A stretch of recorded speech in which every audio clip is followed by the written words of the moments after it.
हो जाए। आज भी राज्य शिक्षा में लगभग 2 खरब 6 अरब रुपया अपने के वो लगानी करेला। वार्षिक रूप से 2 खरब 6 अरब रुपया लगानी करेला और 10-12 अरब रुपया में लगभग इस समस्या समाधान हो जाए। तो देश के शिक्षा के समग्र शिक्षा के सुधार करे खातिर राज्य ला कोनो 10-12 अरब रुपया बहुत ज़्यादा नहीं के 51 करोड़ का गाड़ी पर एगो पालिका में लोग अध्यक्ष चढ़ता। सिंह दरबार में गाड़ी से भरल बा, मंत्री लोग के इलाज बाहर होता, पूरा मतलब पैसा के एकदम खर्च वही तरह बा। आ शिक्षा के स्वास्थ्य के समस्या सुधार करे करते अगर 10-12 अरब रुपया खर्च होता तो राज्य ला बहुत बड़ा चीज़ नहीं के मन होए के पड़ल। काहे तो यहाँ के हम नेता देखा तनी सब केंद्रीय स्तर के नेता अपन अपन एगो नंबर बोर्डिंग खोल ले बा। वो बोर्डिंग में वो अपना बोर्डिंग के निजी विद्यालय के ही प्रश्रय दे के चलावे के चाहता। जब से ही नेता के ये अवस्था आयल ये देश में तब से सरकारी विद्यालय के दिन प्रतिदिन अवस्था कमज़ोर हो रहा बा। 2058 साल से दरबंदी अभी तक ले विद्यालय में नइखे देत, क्रिएट नइखे करत। कबो पीसीएफ टीचर तो राहत टीचर आ शिक्षण सिकाई अनुदान में टीचर एकदम शिक्षा के तरह कमज़ोर कल जा रहा बा वो तरह कमज़ोर करे के चाहता। जबकि एकदम सरासर राष्ट्र ला गलत बा। काहे तो धनी के लड़का बोर्डिंग में पढ़ सकता, नेता के लड़का बोर्डिंग में पढ़ सकता, ऑफिसर के पढ़ सकता, लेकिन ये देश में काफ़ी लोग गरीब बा। शिक्षा के एकर माहौल के बनी सरुआ कहनी है कि बोर्डिंग में पढ़ाई, लेकिन माहौले नहीं के बने सक। 27 दिन बंद बा सामुदायिक विद्यालय, वो में भरना अभियान चले के चाहिए। ई स्थिति रही तो लोग अभिभावक लोग अपना के सामुदायिक विद्यालय में पढ़ावे के इच्छुक रही। यो सब तो समस्या बा। अभिभावक के हमनी के ई कहे के चाहते हैं कि एक बेर के ये आंदोलन बा, ये अभिभावक ला, ये देश के गरीब जनता ला ही ये आंदोलन कर रहा बा। शिक्षक संघ अपन व्यक्तिगत समस्या तलब वृद्धि ला नहीं करत। के तरह शिक्षक के शैक्षिक क्षेत्र के समस्या समाधान हुई, के तरह शिक्षा के सुधार हुई देश के, वो सुधार ला ही कर रहा बा। अब फिर दबा ये सब के भी हमने मेंटेन करम। ये आंदोलन 27 दिन भइल, स्कूल बंद हुई, शनिचर का दिन पढ़ावे के हुई, विदा का दिन पढ़ावे के हुई। हमने टीचर एकदम वो मामला में हमने तैयार बने कि एक दिन भी ये देश के लड़का के चाहे अभिभावक के बच्चा के पढ़ाई में कोनो हेम्पर ना हो को।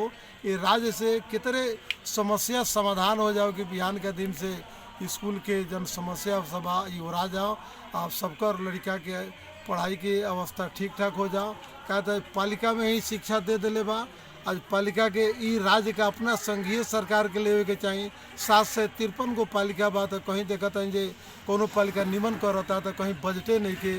25% बजट बिग लोग कहता है शिक्षा सुधार करे खतरा राज्य का कम से कम 25% बजट शिक्षा में देवे के चाहिए। एगो शिक्षा सुधार हुई तो लगभग सर्वांगीण विकास जन कहल जाला, चौतरफी विकास। एगो आदमी के देश के निमन तेज तरार इंटेलिजेंट विद्यार्थी हुई तो दुनिया में कहीं जाके चाहे देश में रोजगार हो चाहे दुनिया में कहीं जाके हुई।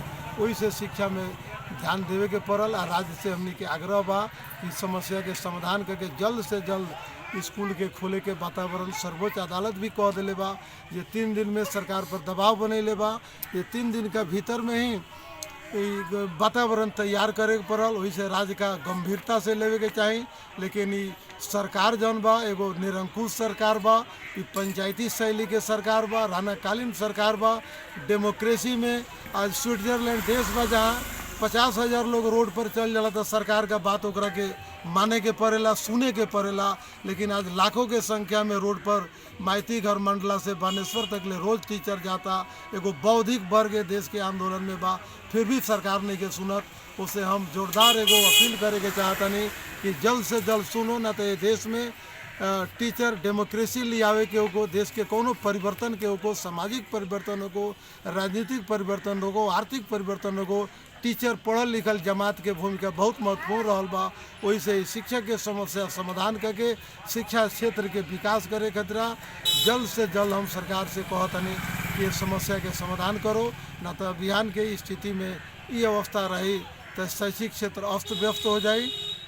अंत में सर एगो बात बता दी, रउआ तो मध्य प्रदेश के मने जो नेपाली कांग्रेस निकट जो अपने के नेपाल शिक्षक संघ उपाध्यक्ष मानी 1 से 36 पालिका में विभिन्न मेयर लोग अपने कहनी कि 7 से 53 में अलग अलग लोग धारणा निकाल रहा बा। ये 1 से 36 पालिका के समन्वय कहला के हिसाब से केंगे देखनी है और स्वयं 12 जिला के मेयर लोग यहाँ के 16 गो स्थानीय तक के कथी आयल है आंदोलन के परिवर्तन से?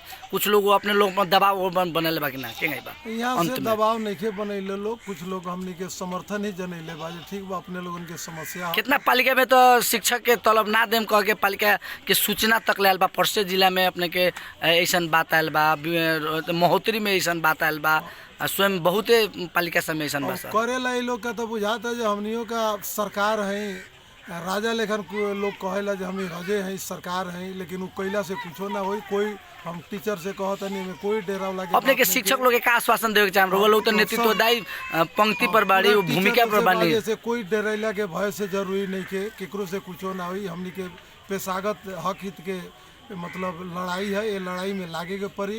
ये हमने न्यायिक लड़ाई लड़तनी, प्रजातांत्रिक लड़ाई लड़तनी।